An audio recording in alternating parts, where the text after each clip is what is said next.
భేరీ పేరుతో హైదరాబాద్ ఎల్బీ స్టేడియంలో ఏర్పాటు చేసిన సభకు AICC chief Mallikarjuna Kharge, Telangana CM Revanth Reddy హాజరయ్యారు. ఇప్పుడు లైవ్ చూద్దాం. मंच पर बैठे हुए सारे मिनिस्टर्स, एमएलएस, एमपीज, चेयरमैन और सभी मेरे कांग्रेस के भाइयों बहनों और यहाँ पर पधारे हुए मेरे युवा मित्रों, कांग्रेस के सभी block Congress committee, booth committee, panchayat committee, DCC, ये सभी जो कार्यकर्ता तेलंगाना से कोने कोने से यहाँ पर आए हैं, आप सभी को मैं धन्यवाद करता हूँ. आप लोगों ने बहुत मजबूती के साथ तेलंगाना में काम किया और आज कांग्रेस की गवर्नमेंट तेलंगाना में आई है. उसका सब श्रेय, सब क्रेडिट हमारे पूरे कांग्रेस के कार्यकर्ताओं को जाता है. इसीलिए मैं आपका सब शुक्रगुजार हूं. भाइयों, ये आसान नहीं. किसी एक एस्टैब्लिश्ड गवर्नमेंट जिनके पास खूब पैसा था और हर तरीके से वो मजबूत थे, उनको हिलाकर अगर कांग्रेस के लोग हमारे रेवंत रेड्डी जी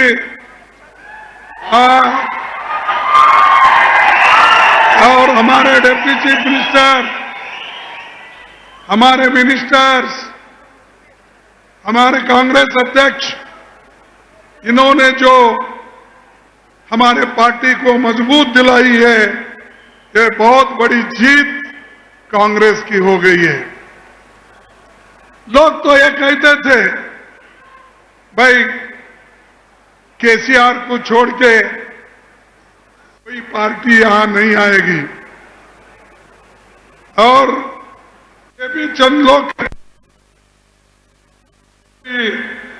सेंटर में हैं,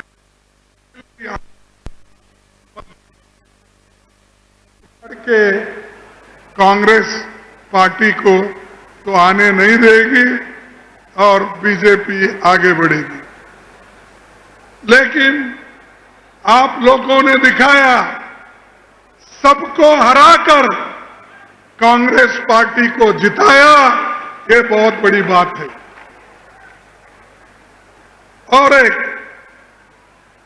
ये जो महान जनता आप लोग 2023 में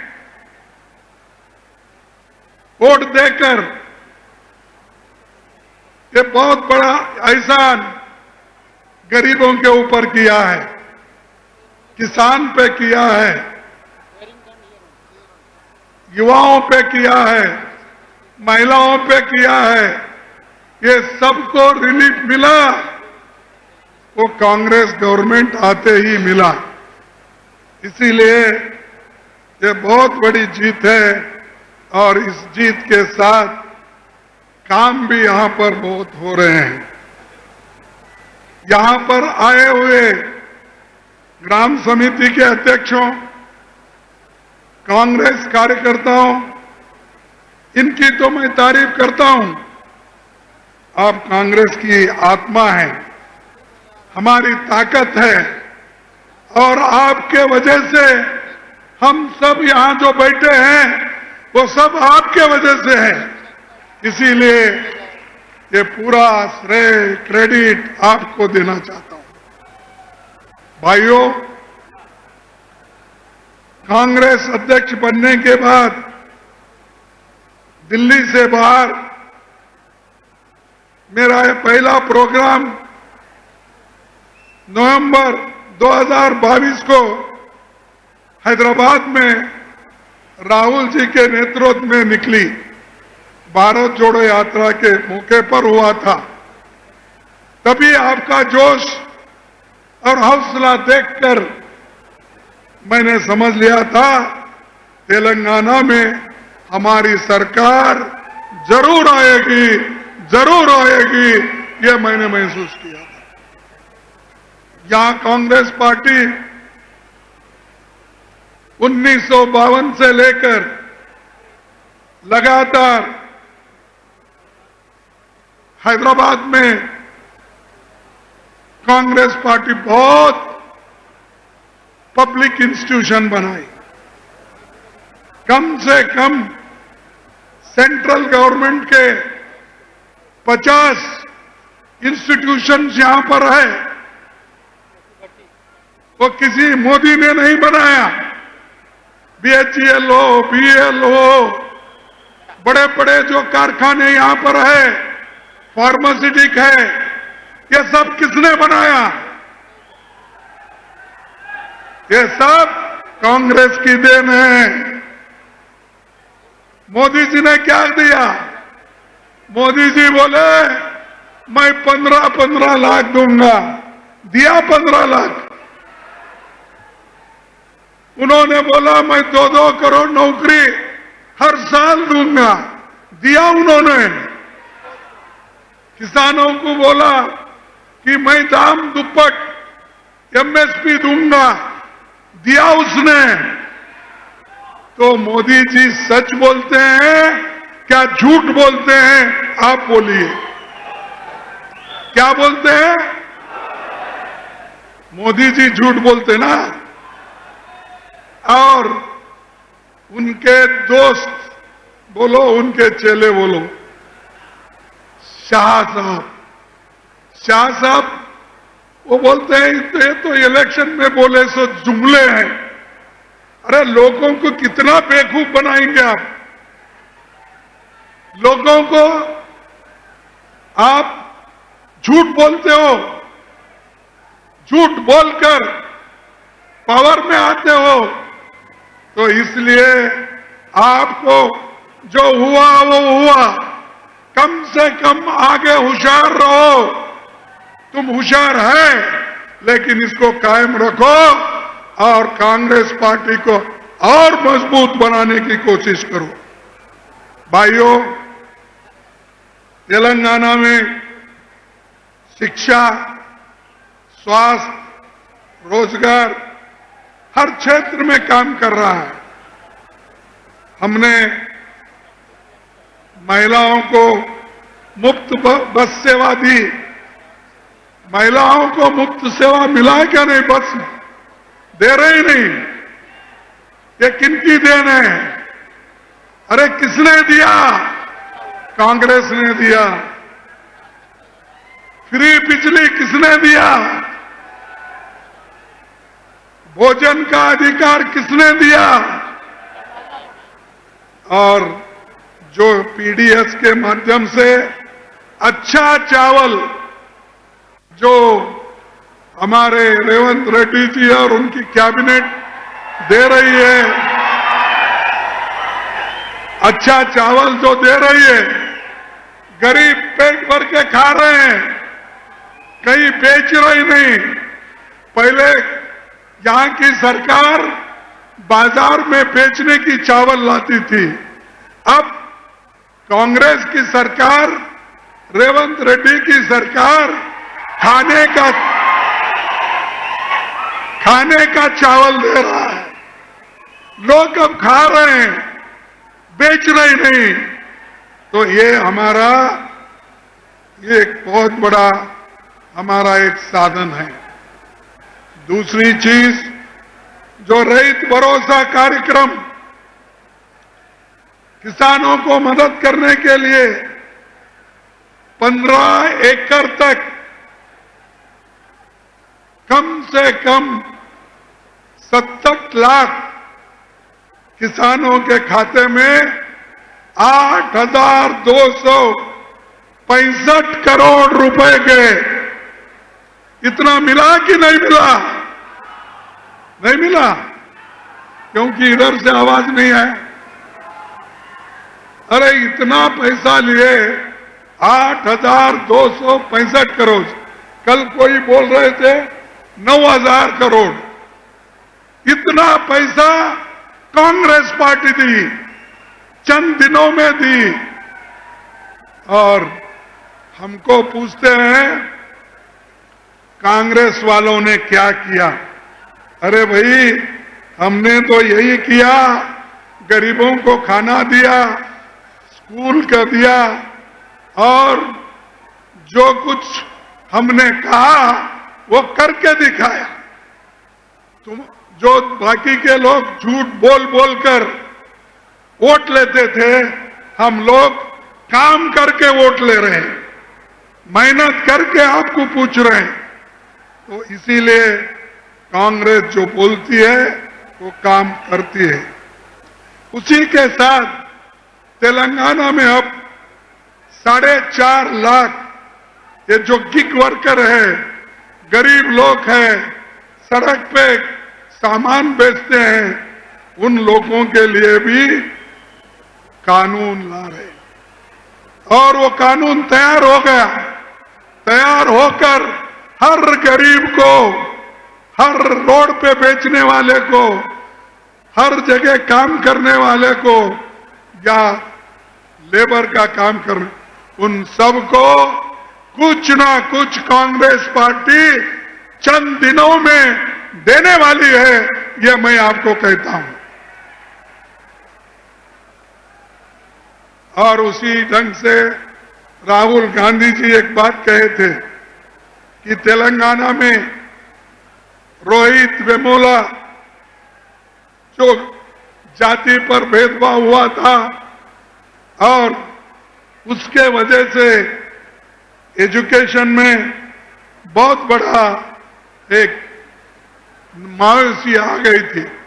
इसीलिए राहुल गांधी जी ने कहा कि हमारी गवर्नमेंट तेलंगाना में है, कर्नाटक में है, कहां पर भी हमारी गवर्नमेंट है, वहां पर रोहित वेमुला के एक नाम से कानून बनाकर हमारे युवाओं को हम मदद करेंगे। यह है गरीबों की काम करने, गरीबों के बारे में सोचने की। और दूसरा,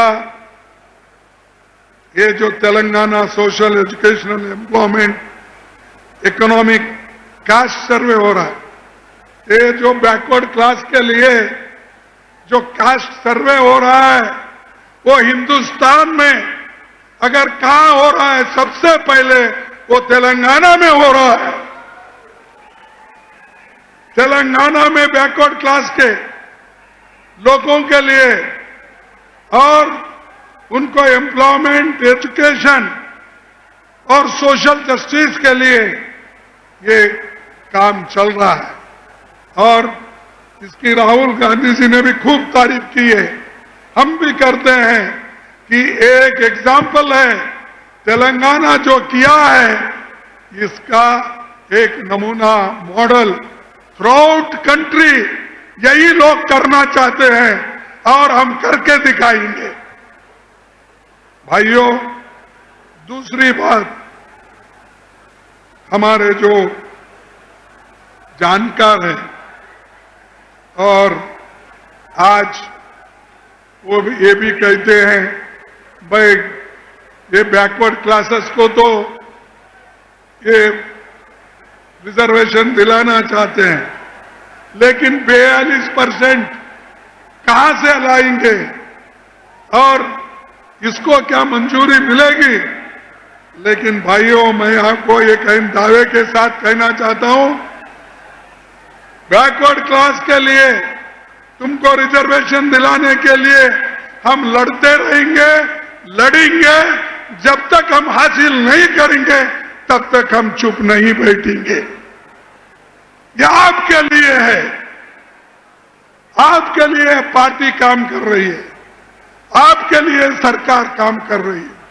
इसीलिए आप हमारा साथ दो मजबूती दो, सरकार को मजबूत करो, कांग्रेस पार्टी को मजबूत करो, तभी हमको सब कुछ मिलेगा। अगर हम नहीं सोचेंगे और ठीक ढंग से काम नहीं करेंगे, ये बहुत बड़ा नुकसान देश को होगा, हम सबको भी होगा। और पहले तो आपको मालूम है पहले की सरकार कैसी थी, ये कितना करप्शन था, ये सबको मालूम है। लेकिन आज हमारी गवर्नमेंट आने के बाद काम करने का सोचा है। मोदी जी तो हमेशा अपनी मन की बात बोलते हैं, अरे हम तो हमारी दिल की बात बोलते हैं, लोगों को काम की बात बोलते हैं और काम करके हमने दिखाया है और आगे भी वो काम करते दिखाएंगे। 11 साल में मोदी जी ने देश के आर्थिक स्थिति को बर्बाद किया और देश में कानून को खत्म किया, लेकिन कांग्रेस पार्टी इसको सबक सिखाएगी। और हम ये चाहते हैं कांग्रेस, लेकिन मोदी हमेशा यही कहते हैं मैंने वो किया, ये किया। क्या किया भाई? हैदराबाद में ऐसी कौन सी जो 50 पब्लिक सेक्टर हमने लाया था नेहरू जी के जमाने में, इंदिरा जी के जमाने में, तुम क्या इस तेलंगाना को दिए? ये बताओ, ये बताओ। तेलंगाना के लिए इंदिरा गांधी जी लड़के आपका साथ दी और आपको साथ देने के वजह से आज तेलंगाना है।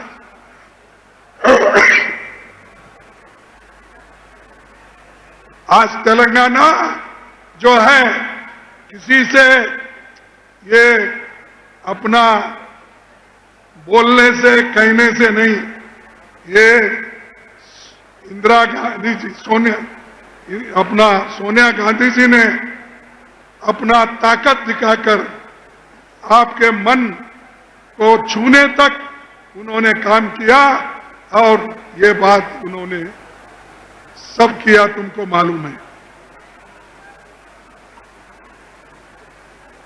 और दूसरी दोस्तों, पहलगांव में जो आतंकीवादी हमले हो गए उसका खुलकर हमने, राहुल जी ने और ऑल पार्टी ने सपोर्ट किया और हमने देश के लिए, जवानों के लिए, आर्मी के लिए एक होकर इनको सपोर्ट किया। जब मैंने सलाह दी ऑल पार्टी मीटिंग बुलाने के लिए, तब उन्होंने रोते रोते हुए बुलाया। बुलाने के बाद उस ऑल पार्टी मीटिंग में मोदी अटेंड नहीं करे, मोदी आए नहीं, मोदी दूसरे तरफ फिरते गए।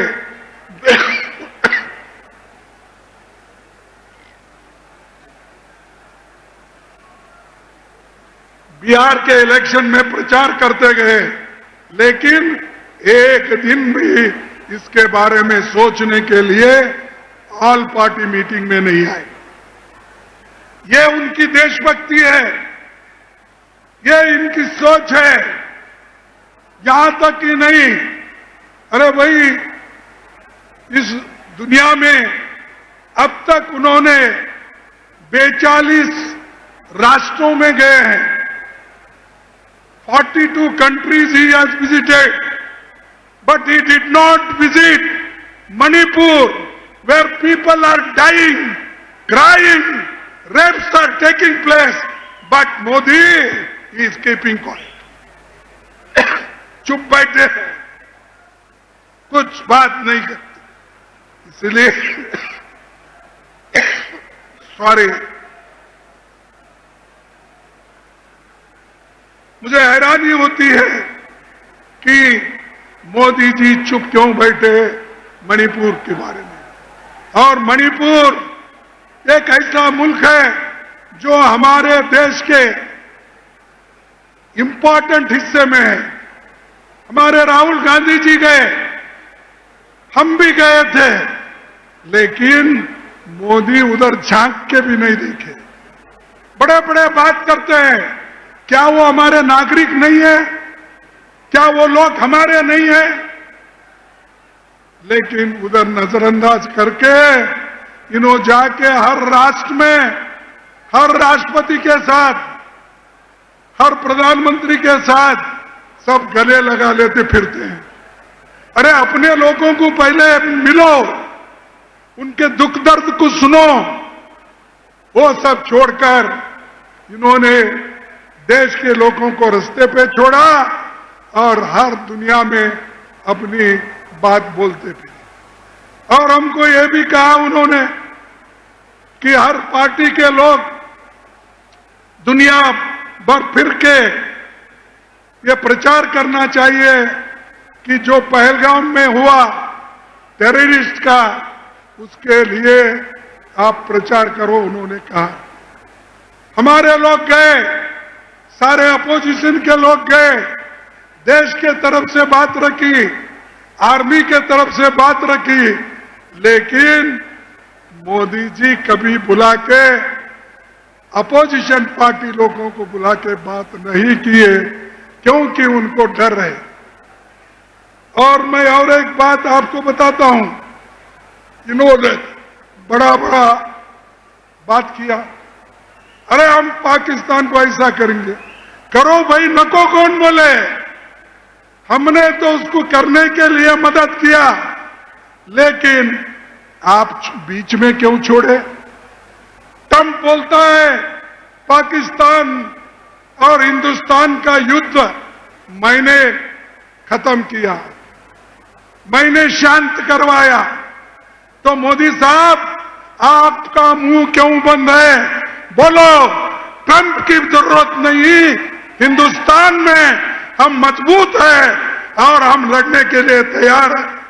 जैसा कि इंदिरा गांधी जी ने पाकिस्तान के 2 टुकड़े करके बांग्लादेश और पाकिस्तान बना, तुम वो करना था। भाषण में तो बोलते हैं हम पीओ के लेकर रखेंगे फलाना, अरे लेना था, अब तो चांस था ना। आप ही बोल रहे हो डर गया पाकिस्तान, आप ही बोल रहे हैं कि हम बहुत कुछ कर सकते, क्यों नहीं किया भाई? हमारा यह मुद्दा है, देश के लोगों को गुमराह मत करो। देश के लिए हम लड़ने को तैयार है, जान देने को तैयार है।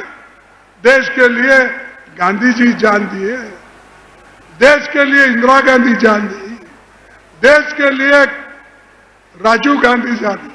तुम्हारे घर में, तुम्हारे पास कोई एक आधा आदमी तो मरा है आरएसएस में, बीजेपी में मरा है, आरएसएस बीजेपी में ना। ये लोग आजादी के वक्त काम नहीं करे, अब काम नहीं करे, हमेशा माफी मांगना यही उनका काम है। और आज हमको बार बार ये कहते हैं कि